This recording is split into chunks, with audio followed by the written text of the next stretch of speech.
G Tamil news நேயர்களுக்கு வணக்கம். நான் ஆதியோன் சங்கர் பிரியன். இன்று நம்மோடு பல்வேறு அரசியல் கருத்துக்களை பகிர்ந்து கொள்வதற்காக நம்முடைய செய்தியாளர் சாமுவேல் அவர்கள் இணைஞ்சிருக்கிறாரு. வணக்கம் சாமுவேல். வணக்கம். கரூர்ல அந்த கூட்ட நெரிசல சிக்கி உயிரிழந்த அந்த குடும்பங்களை சார்ந்த தகுதி உள்ளவர்களுக்கு 31 பேருக்கு ஏதோ ஒரு அரசு பணி அப்படின்ற ஒரு அரசாணை வெளியிட்டு முதல்வர் விஜய் அவர்கள் அண்மையில் போயிட்டு கரூர்ல அந்த அரசாணையை கொடுத்தாரு. ஆனால் அது நல்ல விஷயம்னு பல பேர் இல்லைங்க அப்படின்னு சில விமர்சனங்கள். ஆனால் இப்போ என்ன அப்படின்னா, மதுரை உயர்நீதிமன்ற கிளை அந்த அரசாணையை ரத்து செய்யப்பட்டிருக்கு அப்படிங்கிற ஒரு விஷயம். அதை பற்றி விரிவாக சொல்லுங்கள். கண்டிப்பாக. கடந்த ஆண்டு செப்டம்பர் 27ஆம் தேதி தமிழ்நாடு முதலமைச்சர் ஜோசப் விஜய் அப்பொழுது தமிழக வெற்றி கழக அரசியல் கட்சி ஒன்றை ஆரம்பித்து ஒவ்வொரு மாவட்டத்துக்கும் சென்று பிரச்சாரத்தை மேற்கொண்டு வந்தார். அந்த வகையில் தான் கரூருக்கு சென்று பிரச்சாரம் மேற்கொள்ளும் பொழுது அங்கே கூட்ட நெரிசலில் சிக்கி 41 பேர் உயிரிழந்த சம்பவம் ஒரு பெரும் அதிர்வலியை ஏற்படுத்தி இருந்தது, ஒரு பெரும் சோகத்தை ஏற்படுத்தி இருந்தது. இந்த துயர சம்பவம் தவேகாவில் அதாவது ஒரு மிகப்பெரிய ஒரு துயரமாக பார்க்கப்பட்டது. அது மட்டுமல்லாமல் விஜய் கரூருக்கு செல்லுவதற்காக அனுமதி கேட்டு அனுமதி மறுக்கப்பட்டதாக கூறப்பட்டு வந்த பல்வேறு சர்ச்சைகளானது இந்த 2026 சட்டமன்ற தேர்தலுக்கு இது ஒரு முக்கிய ஒரு பிரச்சனையாக பார்க்கப்படுகிறது. ஏன்னால் எந்த ஒரு கட்சியும் அரசியல் கட்சிகள் கூட்டம் நடைபெறும்போது கூட்ட நெரிசலில் சிக்கி இத்தனை உயிர்கள் பலி போவது எங்கேயுமே நம்ம பார்க்கல. இது ஒரு தமிழகத்தில் ஒரு பெரிய ஒரு பேசுபொருளாக மாறியது. விஜய் அவர்களுடைய கூட்டத்தில் சிக்கி 41 பேர் உயிரிழந்தது. சரி, இது ஒரு புறம் இருக்க, அந்த 41 குடும்பங்களுக்கு விஜய் என்ன செய்வார் என்ற ஒரு கேள்வி அரசியல் வட்டாரங்களில் எழுந்தது. ஓகே, 2026 சட்டமன்ற தேர்தலில் வெற்றி பெற்றாங்க. வெற்றி பெற்ற உடனே அந்த 41 குடும்பங்களை போய் சந்திப்பாரா விஜய் என்ற ஒரு கேள்வி எழுந்தது. இதே அரசியல் விமர்சகர் தற்போது பேசக்கூடியவர்கள், இந்த வழக்கு தொகுத்தவர்கள் கூட அவர்களுக்காக விஜய் என்ன செய்தார் என்ற ஒரு கேள்வி பேசப்பட்ட வந்த நிலையில் கடந்த 10ஆம் தேதி, இந்த ஜூலை 10ஆம் தேதி 31 பேருக்கு கரூருக்கு சென்றிருந்தார் தமிழ்நாடு முதலமைச்சர் ஜோசப் விஜய் அவர்கள். அங்கு சென்று அங்கே இருக்கக்கூடிய மக்களுக்கு தங்களது நன்றியை தெரிவித்து பிற்பாடு இந்த 31 குடும்பத்தினரையும் நேரில் சந்திச்சார். நேரில் சந்தித்து இந்த தகுதி உள்ளவர்களுக்கு இந்த அரசு பணியானது வழங்கப்பட்டது. இதில் தான் ஒரு பெரிய ஒரு குழப்பமான ஒரு சூழ்நிலை. என்னன்னா, எந்த கட்சியெல்லாம் அவர்களுக்கு அரசு பணி வழங்க வேண்டும் என்று முன்னால் குரல் கொடுத்தாங்களோ, இல்லை அவர்களுக்கு ஆதரவாக விஜய் நிற்க வேண்டும் என குரல் கொடுத்தவர்கள் எல்லாம் தற்பொழுது அதை எதிர்த்து பேசக்கூடிய ஒரு நிலைக்கு தள்ளப்பட்டதை நம்மளால் பார்க்க முடிந்தது. எந்தெந்த கட்சிகள் அது அப்படியே சொல்லுங்க. அதான் தெரியுமே, திமுக, நாம் தமிழர் கட்சி உட்பட களத்துக்கு போனாங்க, அங்க இருக்கிறவங்க ஆதரவு தெரிவிச்சாங்க. ஆனா இந்த வழக்கு தொடர்ந்தது நாம் தமிழர் கட்சி வழக்கறிஞர்கள் தான். அப்படின்னும் போது அப்போ இந்த காரணத்துக்காக இவங்க அப்போ ஆதரவு தெரிவிச்சாங்க. இப்ப என்ன காரணத்துக்காக இது அதாவது இந்த அரசாணை வழங்கியது அரசியல் அமைப்புக்கு ஒரு எதிரானது ஒன்று என்று நீதிமன்றம் தெரிவிச்சிருக்காங்க. அப்போ எந்த ஒரு கூட்ட நெரிசலில் சிக்கி உயிரிழப்பவர்களுக்கு அல்லது மது அறிந்து உயிரிழவருக்கு, விபத்தில் உயிரிழவருக்கு அரசு வேலை கொடுத்து தான் முன்னாடி எங்கேயும் கொடுக்கப்படலை. அவளுக்கான நிதியானது வழங்கப்படும். அதாவது எந்த ஒரு ஆட்சியினாலும் இடி தாக்கி இல்லை பேரிடங்களில் சிக்கி உயிரிழக்கக்கூடிய நபர்களுக்கு அந்த குடும்பத்திற்கு ஒரு நிதியானது தமிழக அரசு சார்பாக வழங்கப்படுவது தான் வழக்கம். ஆனால் தமிழக முதல்வர் விஜய் அவர்கள் பொறுப்பேற்ற உடனே அந்த தாவேக ஆட்சி உடைய ஒரு தனி கட்சி கூட்டத்தில் பங்கேற்ற சென்றவர்கள் 41 பேர் உயிரிழந்தது. அதுக்கு அரசு பணி வழங்குவது எப்படி என்ற ஒரு கேள்வியானது முன்வைக்கப்பட்டது. இது நியாயமான கேள்வி தானே. இப்போ என்னன்னா, அது தாவேக்கன்றதை விட்டுருங்க, இன்னைக்கு அது ஆளுங்கட்சியாக இருக்கிறாங்க. அது திமுகவாக இருந்தாலும் அதிமுகவாக இருந்தாலும் தனிப்பட்ட கட்சி சார்ந்த ஒரு கூட்டத்திற்காக அவங்களுடைய தொண்டர்களை திரட்டி அங்கே போய் ஒரு விபத்து நடக்குதுன்னா அந்த இடத்துக்கு அந்த கட்சி தான் பொறுப்பாக முடியுமே தவிர, அது ஆட்சிக்கு வந்த பிறகு அரசு சார்ந்து அவர்களுக்கு வேலை கொடுக்குறது. இப்போ இங்க நம்ம ஒன்று பார்க்குறோம், அதாவது அந்த 41 குடும்பத்திலும் கல்வி தகுதி வாய்ந்தவர்களுக்கு வேலை வாய்ப்பு. அதாவது தமிழ்நாடு முதலமைச்சரா அந்த மக்களுக்கு ஒரு அறிவுரையோ இல்லை அது தனது பக்கத்துல இருந்து நான் உனக்கு அரசு வேலை தரேன் அப்படின்னு அவர் வாக்குறுதி கொடுத்துருக்கலாம். அது திரைமறைவாக நடைபெற்றது. அது எந்த ஒரு முழு விவரங்களும் நம்மகிட்ட இல்லை. இருந்தாலும் இந்த 41 குடும்பங்கள் உயிரிழந்ததுக்கு ஏற்கனவே தாவேகா தரப்புல வந்து நிதியுதவியானது வழங்கப்பட்டது மற்றும் கல்வி படிக்கக்கூடிய நபர்களுக்கான அனைத்து செலவுகளும் தாவேகா ஏற்பதா ஏற்கனவே தெரிவிச்சிருந்தாங்க, படிப்பு செலவு உள்ளிட்டவைகள். இப்படி இருக்கும்போது அந்த 31 நபர்களுக்கு இந்த வேலைவாய்ப்பானது வழங்கப்பட்டது. ஆனால் இங்கே ஒன்று பார்க்கணும், நீதிமன்றத்தில் ஸ்கில் ட்ரைனிங் மாதிரி அவங்களுக்கு ஏதாவது கொடுக்கலாம் அப்படின்ற ஒரு அறிவுறுத்தலும் வந்து வழங்கப்பட்டு உள்ளதா ஒரு அதேதான் சொல்றோம். இப்ப நீதிமன்றம் வந்து உயர் நீதிமன்ற கிளை வந்து அவங்க தெளிவா சொல்றாங்க என்ன அப்படின்னு கேட்டீங்கன்னா, இது தனிப்பட்ட கட்சி சார்ந்த ஒரு விஷயம், அதுக்கு நீங்க அரசு வேலை கொடுக்கறதே வந்து ஒரு சரியானதா இல்லை அப்படின்னு சொல்றதும், ரெண்டாவது வந்து அப்படியே கொடுக்கறதா இருந்தாலும் ஏதோ ஒரு சின்ன அரசு வேலை தான் இது, ஏதோ ஒரு சொற்ப ஊதியத்துல ஏதோ ஒரு இடத்துல சின்ன வேலை, இன்னும் பெரிய வேலையை தூக்கி கொடுக்க போறதில்ல, இந்த மாதிரி எல்லாம் கொடுக்கறதில்ல. அப்படி இருக்கிறத காட்டிலும் நீங்க வந்து நல்ல ஒரு ஸ்கில் டெவலப்மெண்ட்டா அவங்களுக்கு வந்து ஒரு தொழில் முனைவராக ஆக்கிறதுக்கு, ஒரு ஆண்டர்பிரனராக ஆக்கிறதுக்கான ஒரு பயிற்சியை கொடுத்து அவங்கள விட்டீங்கன்னா அவங்க பாட்டுக்கு அவங்களோட வாழ்க்கையை வந்து ஸ்டடி பண்ணிக்குவாங்க, பெரிய அளவில் போவாங்க அப்படின்றது ஒன்றும். ஏற்கனவே கட்சி சார்பாகவும் ஒரு நிதி கொடுத்துருக்குறாங்க, கட்சி சார்பாகவும் ஒரு 10 லட்சம் அந்த மாதிரி கட்சி சார்பாகவும் கொடுத்துருக்குறாங்க, அரசு சார்பாகவும் நிதி கொடுத்துருக்குறாங்க. அதை தாண்டி மற்ற வேலைகள்லாம் நீங்கள் சொன்னது இந்த படிப்பு செலவு அது இதெல்லாம் பார்த்துக்கிறது எல்லாத்தையும் தாண்டி இப்போ இந்த அரசு பணி கொடுத்தது தான் விமர்சனமாக இல்லை. இப்போ இந்த அரசு பணி கொடுத்துருந்தாலும் கூட இது அதுக்கான கேட்டகிரி வந்து கல்வி தகுதி அடிப்படையில் அவங்களுக்கான அரசு பணிகளானது வழங்கப்பட்டது. ஆனால் நீதிமன்றம் என்ன குறிப்பிட்டிருக்காங்க, அவங்களுக்கான ஸ்கில் ட்ரைனிங், அதாவது எந்த ஒரு சுய தொழில் செய்யக்கூடிய அளவுக்கு அவங்களுக்கு பயிற்சியானது அளிக்கப்பட வேண்டும் என ஒரு அறிவுறுத்தலானது வழங்கப்பட்டது. இது இருந்தாலும் இப்போ நாம் தமிழர் கட்சி சார்பாக இந்த வழக்கு முன்னெடுக்கப்பட்டது ஒரு பெரும் ஒரு அதிர்வலியை ஏற்படுத்தியிருக்கு. ஏன்னா திமுகவுடன் கைகோர்த்தார் சீமான் என்ற ஒரு பேச்சுகள் தற்போது அரசியல் வட்டாரங்களில் பரவி வருது. ஏனென்றால் திமுக நேரடியா செய்ய முடியாததை, அதான் திமுக நேரடியா செய்ய முடியாததை சீமான் தற்போது செய்யறாரு. அதனாலதான் ஒரு வழக்கு தொடுத்தாரு. 41 பேர் உயிரிழந்த போது குரல் கொடுத்த சீமான் அந்த 31 பேருக்கு வேலை கொடுக்கும் பொழுது ஏன் அந்த வேலையை ரத்து செய்ய வேண்டும் என்று மனு தாக்கல் மேல்முறையீடு பண்றாங்க. இப்போ அவங்க தொடுத்ததுலாம் தானே அந்த 31 பேருக்கு அந்த வேலை தான் ஒரு காரணம் சொல்றாங்க. ஒவ்வொரு விபத்துகளுக்கும் காரணமா வந்து அரசு பொறுப்பேற்றுக்கிட்டு அதுக்கு கொடுத்துக்கிட்டே இருந்தோம்னா எவ்வளவு பேருக்கு கொடுக்கறது? அப்படி பார்த்தா எல்லாருக்குமே கொடுக்கணுமே அப்படின்னு கேட்குறாங்க. ஒரு நாளைக்கு வந்து பல 100 விபத்துகள் நடக்குது. அப்போ அத்தனை பேருக்கு நம்ம அரசு பணியை கொடுக்க முடியுமா? அதுக்கு வந்து இந்த வழக்கு ஒரு முன்னுதாரணமாக ஆயிடக்கூடாது அப்படி எல்லாருமே டிமாண்ட் பண்ண ஆரம்பிச்சிருவாங்க.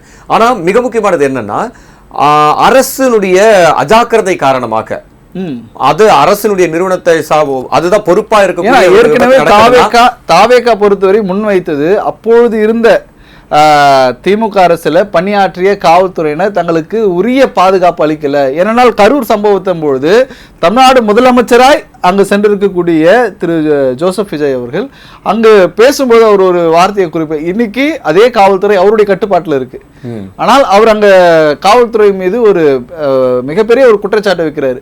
ஏன்னா காவல்துறையுடைய அஜாக்கிரதை காரணமாகத்தான் அங்கு உயிரிழந்தது. சரிங்க, அதை வந்து தாவேகா சார்பில் வந்து அது உறுதிப்படுத்த முடியல. இன்னும் அந்த வழக்கு வந்து போய்கிட்டு இருக்கு.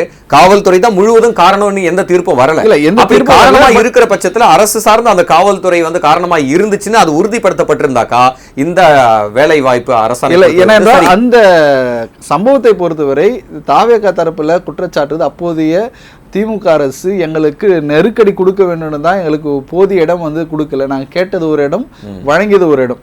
காவல்துறை சொல்றாங்களே நான் இருக்க சொன்னது ஒரு இடம், அவர்கள் நின்றது வேற இடம். ஆனால் விஜய் தரப்புல இப்போது இருக்கக்கூடிய முதல்வருடைய தரப்புல சொல்றாரு, அவங்க சொன்ன இடத்துல தான் நாங்க நின்னோம், அவங்க தான் எங்களை அங்கிருந்து கொண்டு வந்து எங்களை இங்க நிக்க சொன்னாங்க. ஏன்னா ஏற்கனவே ஒரு மாவட்டத்துக்கு சென்று கூட்ட நெரிசல் காரணமா அங்க நாங்க தவிர்த்துட்டு நாங்க போயிட்டோம், அதுபோல இந்த மாவட்டத்தையும் நாங்க தவிர்த்துட்டு போயிருப்போம், எங்களுக்கு இது மாதிரி இவ்வளவு சொல்லியிருக்கலாமே, சொல்லியிருந்தா நாங்க வந்து காவல்துறை சொன்னதே அடுத்து கூட இருக்க முடியும். காவல்துறை சிஎம்ஏ வந்து அது முன்வைக்கும் பொழுது அப்போ இது பல விமர்சனங்களை கடந்தும் அங்க இருக்கக்கூடிய மக்களுடைய பாதுகாப்பு தான் எங்களுக்கு முக்கியம் என்று தமிழ்நாடு முதலமைச்சர் தெரிவிச்சிருந்தார். அப்படி இருக்கும்போது அப்போ கடந்த அரசு செய்த அஜாக்கிரதை காரணத்தினால அந்த 41 உயிரிழப்புகள் வந்து நடைபெற்றது. அது ஒரு காரணமாக கூட அவங்க வேலை வாய்ப்பு கொடுத்துருக்கலாம். அரசு இந்த 41 பேர் உயிரிழந்ததுக்கு அரசு பொறுப்பேற்றுக்குது. இந்த கோணத்துல தமிழக அரசு அணுகி இருந்தாங்கன்னா, அன்னைக்கு திமுக இருந்தாங்க, இன்னைக்கு தாவேகா இருந்தாலும் ஆக மொத்தத்தில் அரசு அதுக்கு பொறுப்பேற்று அவங்களுக்கு வேலை கொடுக்குற மாதிரி கொடுக்குறாங்க. கண்டிப்பா. இருந்தாலும் நீதிமன்றம் சொல்லியிருப்பது போல இந்த 31 பேருக்கும் அந்த ஸ்கில் டெவலப்மெண்ட், அந்த சுய தொழிலுக்கான பயிற்சிகளானது தமிழக அரசால் வழங்கப்பட வேண்டும். வழங்கப்பட்டு அவர்கள் தகுதி வாய்ந்தவர்களாக இருப்பார்கள். அடுத்து வரக்கூடிய அதாவது அரசு பணியிலோ அவர்கள் இடம்பெற அது ஒரு ஏதுவாக இருக்குன்னு தான் பார்க்குறேன். சரிங்க, ஓகே. இன்னொரு விஷயம் என்னன்னா, எல்லாத்தையும் தாண்டி கரூர் அப்படிங்கிறது தான் மிக முக்கியமான ஒரு விஷயம். கரூர்ல வந்துட்டு ஏற்கனவே அதிமுக அந்த மண்டலத்துல வந்து அதிமுக வலுவா இருந்துச்சு. அதனுடைய தடம் இப்ப மாறி திமுக வந்து கைப்பற்றினாங்க. இப்ப அந்த தடம் தாவேக பக்கம் மாறிடக்கூடாது. இப்போ இந்த அரசாணையெல்லாம் கொடுத்து அவங்களுக்கெல்லாம் வேலையெல்லாம் கொடுத்து அந்த துயரத்தை வந்து தொடச்சி எறிஞ்சிட்டு தாவேக்க அங்க வலுவா கால் ஊன்றிட்டாங்கன்னா என்ன பண்றது அப்படிங்கிறதுக்காக இருக்கு. இல்ல இது நடந்த ஆயிடுச்சுல்ல. இப்போ திமுக வசம் இருந்த அதிமுக வசம் இருந்த கரூர் தற்போது தாவேக வசமா மாறி ரொம்ப நாள் ஆகுது. ஏனென்றால் அங்க இருக்கக்கூடிய அதிமுகவுடைய மாவட்ட செயலராக இருந்த விஜயபாஸ்கர் தற்போது தாவேக்காவில் இணைஞ்சிட்டாருல்ல. அப்போ எம்ஆர் விஜயபாஸ்கருக்கான ஒரு ஓட்டு வங்கி அங்க இருக்கு. அவர் அங்க அப்போது எம்எல்ஏவா இருக்காரு, மாவட்ட அதிமுகவுடைய மாவட்ட செயலாளராக இருக்காரு, முன்னாள் அமைச்சராக இருந்தாரு. அப்போ அங்க இருக்கக்கூடிய அதிமுகவினரும் தாவேக்கா பக்கம் அதிக அளவில் சேர்ந்து இருக்கிறாங்க. அது மறுக்க முடியாத ஒண்ணு. அங்க இருக்கக்கூடிய மக்களுடைய ஆதரவும் தாவேக்கா வசம் இருக்கிறது. ஏன்னா இப்போ நடைபெற்று முடிந்த தேர்தலையும் தாவேக்கா வெற்றி பெற்றிருப்பதை நம்மளால பார்க்க முடியுது. தாவேக்கா ரொம்ப ஸ்ட்ராங் ஆகிறத வந்து திமுக சீமான் மாதிரி நாம் தமிழர் இவங்க மூலமா வச்சு அது கொஞ்சம் முடிஞ்ச நாம் தமிழர் வந்து திமுக இயக்குகிறது பின்னால் இருந்து. ஏனென்றால் ஏற்கனவே திமுகவில் பல இடங்கள்ல தங்களுடைய வாக்கு சதவீதம் வந்து போயிட்ட நிலையில நேரடியாக களம் ஆடும் பட்சத்தில் நடைபெற இருக்கக்கூடிய ஊராட்சி மன்ற தேர்தலில் அது எதிரொலிக்கும் அப்படின்றதால தற்போது சீமான் அவர்களை வைத்து திமுக அரசியல் செய்கிறது என்ற ஒரு குற்றச்சாட்டை அரசியல் விமர்சகர்கள் பலர் வைக்கிறத எப்படி அதுதான் சாத்தியனே தெரியல. பெரியாரை போட்டு அவ்வளவு விமர்சனம் பண்ணாரு சீமான். இப்ப என்ன சொல்லிட்டாரு, நேற்று பேசியது இன்று தவறாக தெரியும், இன்று பேசியது நாளை சரியாக தெரியும் அப்படின்னு மாத்தி மாத்தி சொல்லிக்கிட்டு இருக்காரு. இது ஒரு புறம். ஏன்னா இப்போ அதிமுகவும் திமுகவும் இணைந்து சீமானை பொது வேட்பாளராக வந்து இந்த இடைத்தேர்தல் நிக்க வைக்க போறாங்கன்ற ஒரு பேச்சும் வந்து அடிபடுகிறது. அப்போ அடுத்தடுத்து திருமண நிகழ்வுகளையோ இல்ல பொது நிகழ்வுகளையோ திமுகவுடன் இணக்கமாக சீமான் கலந்து கொள்வது, ஒரே நேரத்தில் கலந்து கொள்வது, மேடையில இருவரும் பேசிப்பது, இது போன்ற காட்சிகள் எல்லாம் வந்து சமூக வலைதளங்களில் வெளியாகுது. இதெல்லாம் வந்து ஒரு அரசியல் வட்டாரங்கள் ஒரு பேசு பொருளா மாறுதில்ல. ஏனென்றால் அரசியல் 2026 தேர்தலை எதிர்நோக்கி இருக்கக்கூடிய போது தொடர்ச்சியாக தாவேக்காவை தாக்கி பேசி வந்த நாம் தமிழர்கள் சட்டமன்ற தேர்தலில் ஒரு இடம் கூட வந்து வெற்றி பெறல. ஒரு இடம் கூட வெற்றி பெறாமல் அவர்கள் வந்து தோல்வி விட்டு நம்மளால் பார்க்க முடியுது.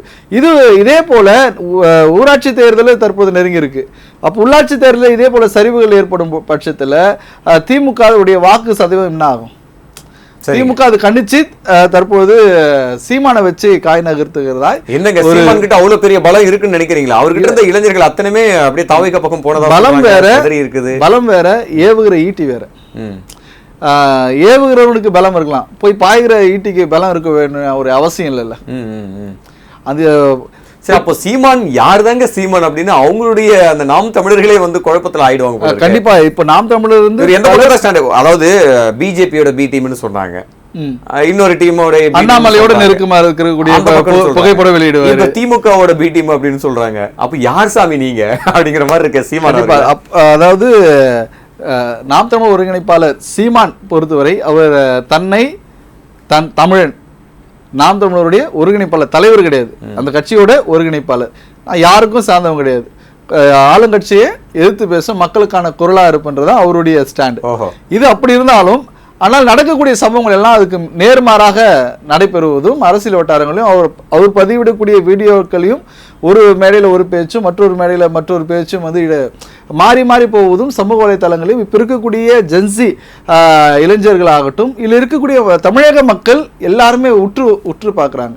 ஏன்னா சீமானுடைய பேச்சை கேட்கும்போது பல்வேறு ஆக சிறந்த கருத்துக்களை வந்து உள்வாங்கக்கூடிய இளைஞர்கள் பட்டாலும் இன்னமும் நாம் தமிழர் கட்சியில் இருக்கிறாங்க.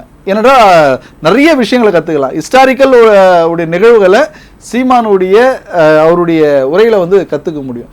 அப்பேற்பட்ட ஒரு இன்ஸ்பிரேஷனாக இருக்கக்கூடிய சீமான் அதுக்கு பிற்பாடு, அதாவது அவருக்கு பின்னால் நடக்கக்கூடிய நிகழ்வுகள், அதாவது தேர்தலை முன்னிட்டு நடக்கக்கூடிய நிகழ்வுகளா இன்ஸ்பிரேஷனா இருக்கிறாரு. ஆனா அவர் யாரோட இன்ஸ்பிரேஷன்ல போறாருன்னு தெரியல. அதுதான் இப்போ ஒரு பெரிய ஒரு கேள்விக்குறியா நாம் தமிழர் கட்சியினரும் வந்து ஒரு குழப்பத்தில் இருக்கக்கூடிய நிலைக்கு தள்ளப்படுறதை நாம் பார்க்கிறோம். சோ அவங்க வந்து வழக்கு தொடுத்து இப்போ ஒரு குடும்பத்துக்கு வழங்கப்பட்ட அரசாணை தற்போது ரத்து செய்யப்பட்டிருப்பதுக்கு முகமா பார்க்கப்படுவது சீமான். அவர் தான் ரத்து பண்ணாருன்னு இல்லை, அவருக்கு தொடுத்து இருக்கக்கூடிய வழக்கு நியாயமாக இருந்தாலும் கூட, ஆனால் தற்பொழுது பேசுபொருளாக மாறி இருப்பது சீமான். சரிங்க, இந்த நிலையில தாவேக, அதாவது தமிழ்நாடு அரசு வந்துட்டு உச்சநீதிமன்றத்தில் மேல்முறையீடு போயிருக்கிறாங்க. அதனுடைய தீர்ப்புகள் எப்படி அமைய போகுது அப்படிங்கிறத பொறுத்திருந்து பார்க்கலாம். கண்டிப்பா. நன்றி. நன்றி. மீண்டும் அடுத்த அரசியல் அப்டேட் நிகழ்ச்சியில் சந்திப்போம். வணக்கம்.